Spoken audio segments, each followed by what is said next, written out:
নমস্কার, আমি সুপ্রিয়া। আজকের এই নীল ষষ্ঠী, আমাদের ওখানে তো নীল ষষ্ঠী বলে, এখানে সবাই দেখি নীল পুজো বলে।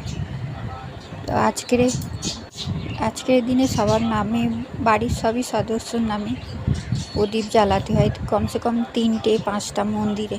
আমি 3টে মন্দিরে জ্বালালাম, ঘরের এক জায়গায় শিব মন্দির আর মায়ের মন্দিরে।